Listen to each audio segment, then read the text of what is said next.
Très bien. Comment peut-on trouver et vaincre Risa? Bon, c'est le monstre le plus compliqué à mon avis, je ne vais pas mentir, d'accord? Attention, il vient d'être étourdi, hein? En fait, il a été étourdi parce que j'ai attaqué ses parties. Je ne l'ai pas expliqué, mais chaque monstre a ses parties, et si tu en détruis une, il se fait étourdir comme si on lui bloque la queue, ok? Et là, par exemple, je peux récupérer sa queue. Voyons, attaquons directement la queue, boum, et voilà. Sa queue tombe, je peux même réessayer, d'accord? Et comme ça, j'obtiens sa queue. Je ne sais pas si sa queue sert à quelque chose d'intéressant. Utilisons.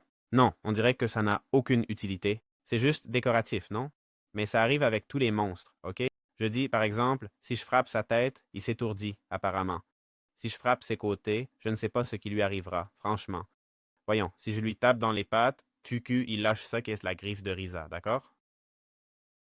Ça nous serait vraiment utile pour le crafting. Ça arrive avec tous les monstres, d'accord? Bon, comment trouve-t-on le Risa?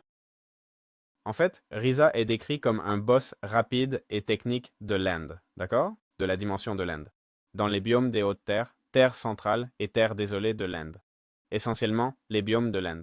Il n'y en a pas plus, pas grand-chose, après avoir vaincu l'Ender Dragon, d'accord? En gros, les mécaniques de combat à connaître quand vous allez l'affronter.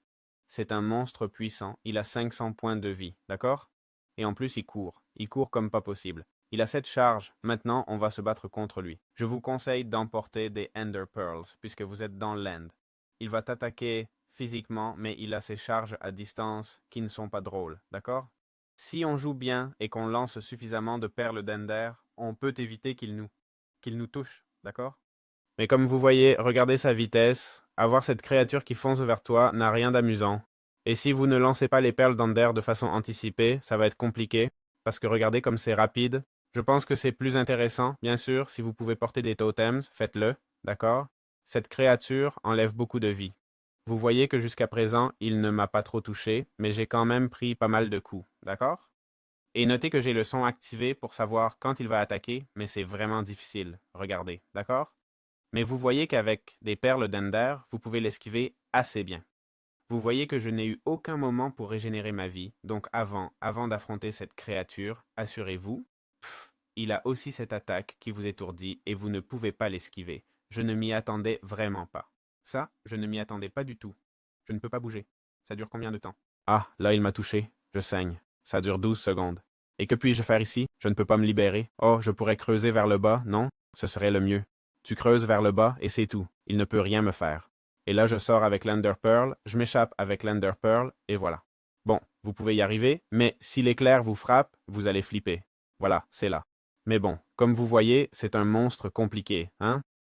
Alors soyez patient. Je ne sais pas combien de vies je lui ai pris avant qu'il me piège, mais seulement 150 points. Imaginez cette queue, comment l'esquiver. On ne peut l'éviter d'aucune façon, compris? Donc je recommande d'avoir vision nocturne pour voir sa silhouette quand il est invisible, ok? Important. C'est-à-dire, quand il nous rend invisibles, peut-être que porter des lunettes de vision nocturne pourrait nous aider, d'accord? Et puis, si sa vie baisse, il entre dans une phase de combo long, et il est recommandé de privilégier la défense avec le bouclier et l'esquive, n'attaquant que pendant sa récupération. Mais bon, comme vous avez vu, il ne récupère pas beaucoup, d'accord? Alors bonne chance pour le combat. Peut-être qu'il récupère quand il brille, c'est ce que je crois, car quand il applique cette lumière, il ne m'attaque pas. Je pense qu'il l'utilise pour regagner un peu de vie. Je n'en suis pas totalement sûr, mais voilà ce que je pense.